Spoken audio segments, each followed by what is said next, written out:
नमस्कार, आपका स्वागत है सीतायन टीवी में। मैं हूं मुकेश कुमार।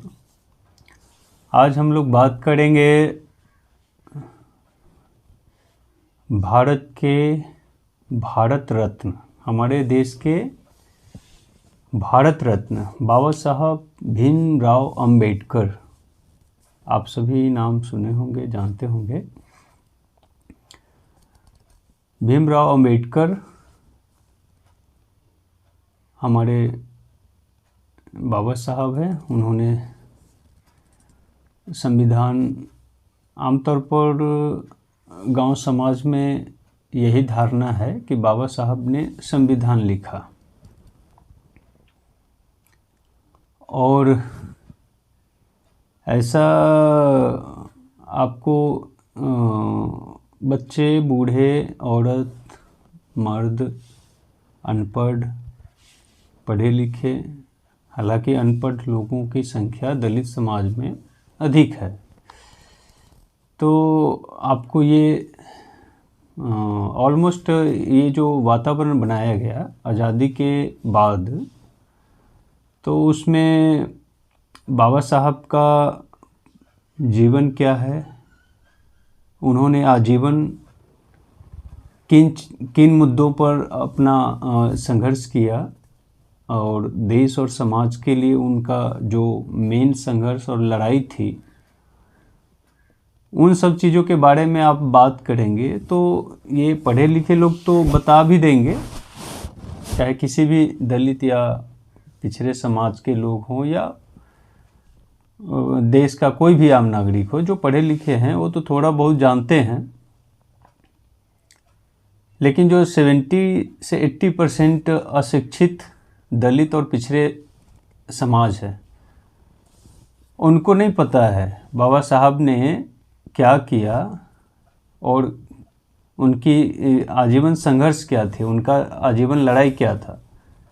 लेकिन आमतौर पर यही जो है एक बोल सकते हैं कि झुनझुना पकड़ा दिया गया मीडिया, मल्टीमीडिया, प्रशासन, बुद्धिजीवी लोगों के द्वारा कि बाबा साहब ने आपको ये दिया, संविधान दिया। भले उस संविधान का लगभग उस संविधान का 70% जो है हिस्सा वो 1935 के संविधान के जो अंग्रेज़ों का जो चार्टर्ड एक्ट था उसी के हूबहू रख लिया गया 70% के आसपास, और 30% जो उसमें ऐड ऑन किया गया है, उसमें भी बाबा साहब एक जो संविधान निर्माण की कमेटी थी, उसमें बहुत सारे अलग अलग उसमें छोटे छोटे वो बनाए गए थे, ग्रुप बनाए गए थे। तो उसमें भी बाबा साहब सिर्फ वो एक संविधान निर्मात्री सभा के अध्यक्ष थे, और उसमें बहुत सारे मेंबर थे। फिर भी हम ये मान के चलते हैं कि बाबा साहब ने संविधान दिया, तो इतने अच्छे संविधान तो था ऑलरेडी। जब इतने अच्छे था तो उसमें पता है कांग्रेस पार्टी के द्वारा कितना संविधान संशोधन कर दिया गया। यहाँ तक कि जो प्रियम्बल होता है, संविधान की आत्मा बोली जाती है, संविधान की आत्मा में भी संशोधन कर दिया गया। या तो बाबा साहब सही थे जो उन्होंने इतना अच्छा संविधान लिखा, मान लेते हैं, हालांकि जो भी हो, लेकिन फिर उसमें ये जो संशोधन किए और संविधान के अनुसार देश को चलाना था, लेकिन अपने अनुसार संविधान को चलाया। जितने भी ये आज़ादी के अब तक के जो कांग्रेस पार्टी के प्रधानमंत्री हुए हैं, मतलब ये हाल है। बाबा साहब आजीवन कांग्रेस पार्टी के आइडियोलॉजी से, उनके तौर तरीक़ों से, उनकी पॉलिसी से लड़ते रहे आजीवन। लेकिन उनके नाम पे राजनीति करने वाले बहुत सारे छोटे बड़े नेता जो हुए, चतुर नेता, उसमें बहुत सारे नाम हैं और कुछ लोग चले भी गए, उनके उत्तराधिकारी है, वंशज है। तो उनके संविधान, कानून, समानता, इन चीज़ों की जो लड़ाई थी आज भी वैसे ही पड़ा हुआ है। शिक्षा, समानता, स्वास्थ्य, इन सब चीज़ों की मुद्दे की, जो उनकी बराबरी की जो संघर्ष था, इन सब चीज़ों के आज भी 70 सालों के बाद, 75 सालों की आज़ादी के बाद 90% दलित पिछड़े समाज के जो लोग हैं उनको स्वास्थ्य और शिक्षा और जीवन जीने की जो छोटी मोटी आवश्यकता है वो भी नहीं, न्यूनतम आवश्यकता भी पूरी नहीं हो रही है। और इन सब चीज़ों के लिए ये जो नेता, उनके नाम पे जो अलग अलग दलित पार्टी भी बहुत सारी बनाई गई पूरे देश में, और उन्हीं कांग्रेस के साथ इनका गठबंधन हो गया। जिन कांग्रेस के साथ बाबा साहब का जीवन भर संघर्ष चला, लेकिन उन्हीं पार्टियों के साथ इनका गठबंधन हो गया। 5%, 10% लोग पूरे 90% पिछड़े दलित समाज का हक मार के खा रहे हैं, उनके नाम पे राजनीति कर रहे हैं, खुद फॉर्चूनर में घूम रहे हैं, समाज के नाम पे राजनीति कर रहे हैं, लेकिन समाज के हक में आज़ादी के 70-75 साल के बाद भी आप जाके उन बस्तियों में, उन मोहल्लों में जाके देख सकते हैं कि वहाँ का लिटरेसी रेट क्या है, एजुकेशन का रेशियो क्या है, हेल्थ का जो वहाँ का व्यवस्था है, घर परिवार में वहाँ का जो सिस्टम है, आप देख सकते हैं। ये जो राजनीति करने वाले हैं, ये खुद भले कुछ ना हो, लेकिन उनके नाम पे राजनीति शुरू करने के 2-4 साल, 10 साल बाद उनके यहाँ फॉर्चूनर रहती है। और बोलेंगे कि ये जो है हजारों साल से हमारा शोषण हो रहा है। शोषण हो रहा था, हो रहा है, लेकिन आज़ादी हम किस लिए लिए? हम आज़ादी किस लिए लिए? जो भी हो, आज़ादी मिली या हम लिए, लेकिन आज़ादी का 75 साल तो हो ही गया ना।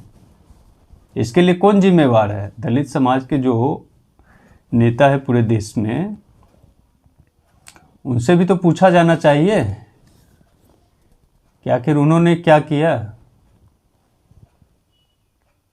5-10% तो अच्छे बुरे, ये तो नेचुरल है। गरीब अमीर बन जाते हैं, पैसे वाले बन जाते हैं गरीब लोग। ये जो लड़ाई थी, बाबा साहब का जो मेन लड़ाई थी, उसका क्या हुआ? आज़ादी के बाद एक तकिया कलाम चालू किया गया, जय भीम और जय मीम का नारा। जबकि बाबा साहब जीवन भर, आजीवन उन्होंने समानता की बात की, समानता की लड़ाई लड़ी, अंग्रेज़ों से भी, हमारे देश के अगड़े लोगों से भी और ज़मींदारों से भी।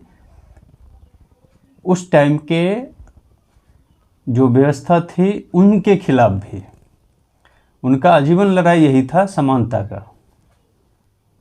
सबके लिए शिक्षा, सबके लिए स्वास्थ्य, सबके लिए बराबरी का सम्मानजनक सुविधा।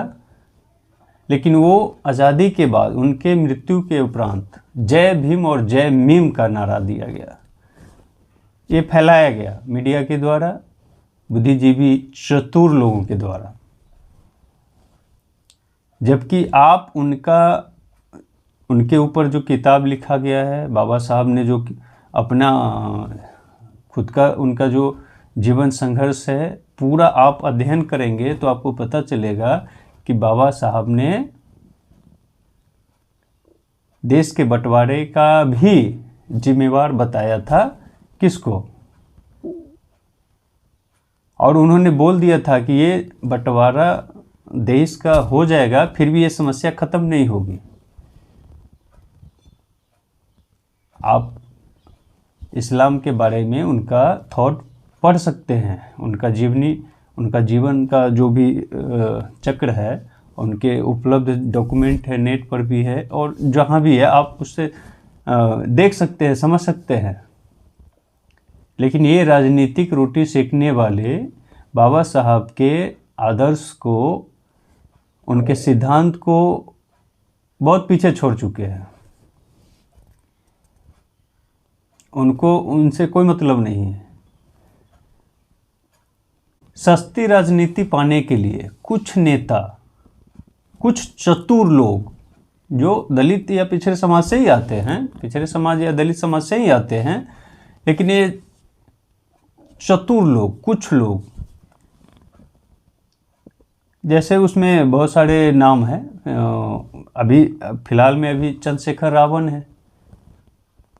अब वो चंद्रशेखर रावण जो पूरे देश में दलित समाज के साथ जय भीम और जय मीम के द्वारा जो होता है उस पे वो नहीं बोलेगा, वो उसको देखने नहीं जाएगा, उससे उसको मतलब नहीं है। उस चीज़ पे वो उसके पॉइंट जब निकलेगा और पता चल जाएगा कि यहाँ पर एक विशेष धर्म के लोगों के द्वारा ये किया गया है, वो चुप हो जाएगा।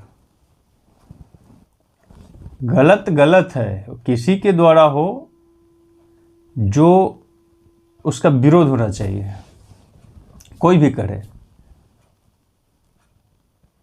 लेकिन एक वो बनाया गया, हवा बनाया गया कि जय भीम और जय भीम। और हद तो ये है कि जिस कांग्रेस पार्टी के खिलाफ पूरा जीवन बाबा साहब का रहा, बाबा साहब का आप राजनीतिक इतिहास में देखेंगे, कांग्रेस पार्टी के विरोध में वो जीते। उनको तो कांग्रेस पार्टी हरा भी दिया था, उनको टिकट भी नहीं दिया था, वो निर्दलीय भी जीते, उसके बाद भी वो इस्तीफा भी दे दिए मंत्रालय से। उनका पूरा जीवन आप देखेंगे, लेकिन अब उनके नाम पे जो राजनीति कर रहे हैं, सस्ती लोकप्रियता और सस्ती उपलब्धि, सस्ता रास्ता है। ऐसे भी हमारे देश में जो बुद्धिजीवी चाटुकार लोग हैं, उनको सस्ती राजनीतिक लाभ, आर्थिक लाभ के लिए बस ये कास्ट की राजनीति शुरू करते हैं। और पूरा इकोसिस्टम बना हुआ है, नेशनल और इंटरनेशनल गिरोह है, पूरा सिस्टम बना हुआ है। जैसे ही आप एक हल्का सा निगेटिव और ये कास्ट का, रिलीजन का ये पॉइंट निकालिए, आपको एकदम आड़ों हाथों लेगा और आकाश में उड़ा देगा। आप तुरंत फॉर्चूनर में घूमने लगेंगे। अब फिर वही 90% दलित समाज के बस्ती में, उनके मोहल्ले में जाके देखिए क्या स्थिति है, वही है। और बच्चे बच्चे तक को ये बता दिया गया कि मतलब बाबा साहब ने संविधान लिखा, ये संविधान हमारा देश का है, जिन्होंने बाबा साहब ने हमको संविधान दिया।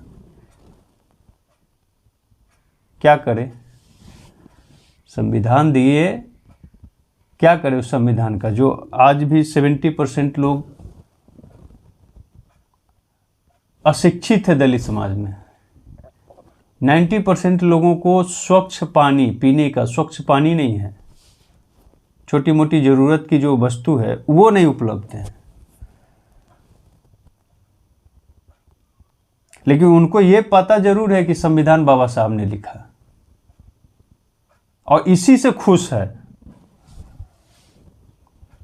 जो 2-4% खुश नहीं है, वो चतुर राजनीति करके अपना फॉर्चूनर में घूमने लगे, उनको एक से एक सुविधा मिल गया, वो भी भूल गए अपने ही समाज को।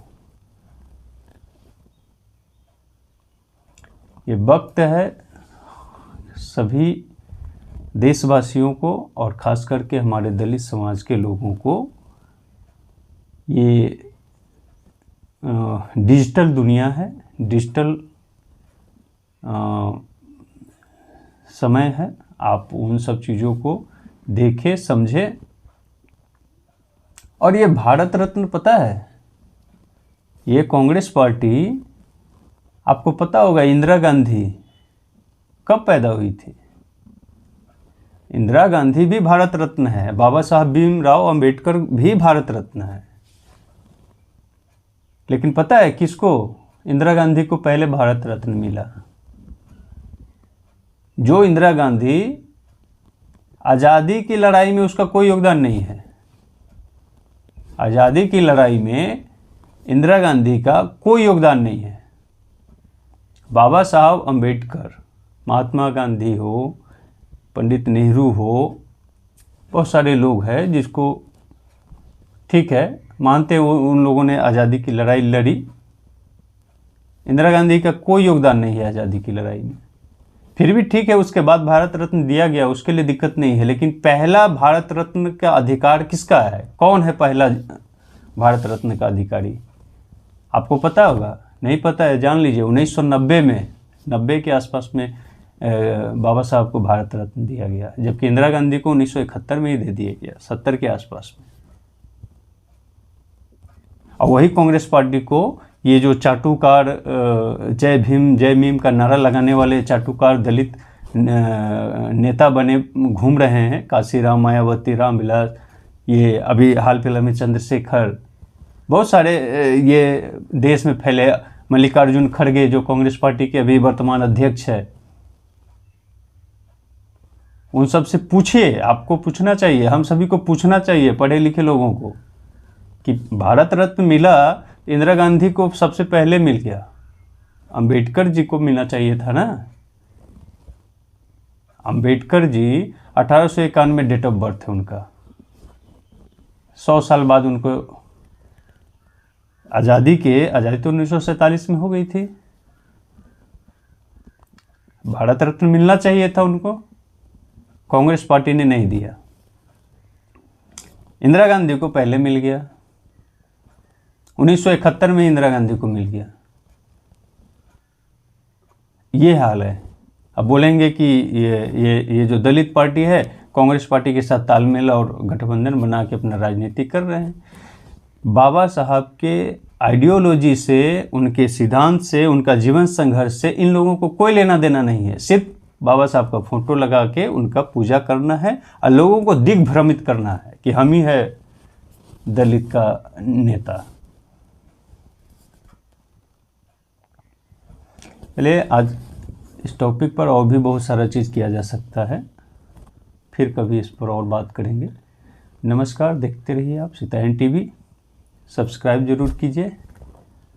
ये शुरुआत है, अभी कैमरे के सामने उतना कंफर्टेबल नहीं है, धीरे धीरे प्रैक्टिस कर रहे हैं।